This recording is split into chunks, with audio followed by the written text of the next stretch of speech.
Alright, let's start off with the Coreblade figure 8. So the way I like to teach this one is ideally with one leg forward, like you see here. I got the left leg forward, right arm back.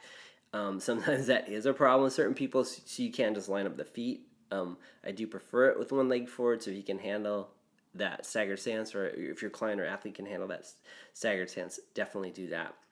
So with one leg forward and the opposite arm back, you want to, like we were talking about, start from the ground up, push off the foot, let the power go through the leg, hips, abdomen, torso, then arm, throwing that core blade forward, and really make sure to delay that arm. All right, if you see here in this video how my torso goes forward, I'm really delaying that arm, and if you delay that arm, that really stretches out the chest as you go forward, and that's very key of getting that dynamic elastic load before you let that core blade fly.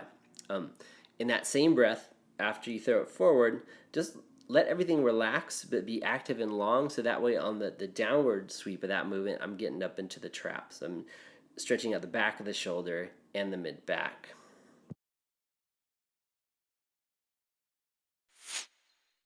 Alright, so next we're hitting the bent over backhand. So just like the name implies, you do want to bend over that hinge position. So not necessarily the torso at a 90 degree like a deadlift, but somewhere in between it. I think that would be 45 degrees, right? So like a half squat. Take your time in that squat, reach across with the shoulder, let the torso rotate like you just saw there, and really reach that arm across. So from there, you want to drive off that power leg, and if the core blade's in your left hand, that would be your right foot, and vice versa.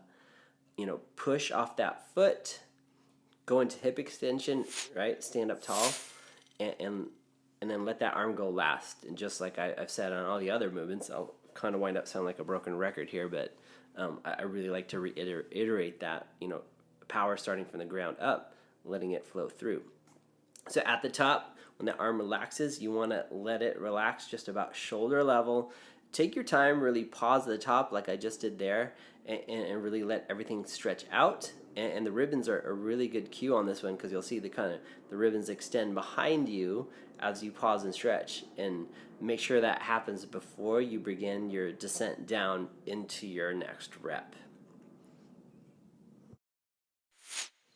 Alright, so the last one in the series I'd like to teach is the thumbs up uppercut. So similar to that half squat we just did and that bent over backhands, we're going to get in that same position to load. So same as before, so we have the core blade in our right hand and right leg back. You want to squat down, push off that right foot, let the power flow through the body, and make sure the hips extend and then the torso moves. It's a slight rotation there. You can see as my arm crosses, it's a slightly diagonal uppercut, and just keep the thumb up the whole time. There are some cool variations we can do, changing hand positions, because every time we change hand positions, it's going to change the way the humerus is in the shoulder socket, so that obviously hits different muscles.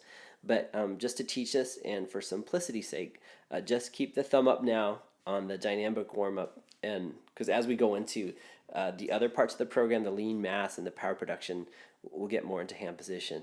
But for right now, just that thumbs up, legs, body, arms, like everything else, and really make sure to pause and relax on the top. Actually, I didn't do such a good job in this video, but you want to take a big pause at the top, relax, let everything stretch out, watch the ribbon, listen for your cues, then come down for your next rep.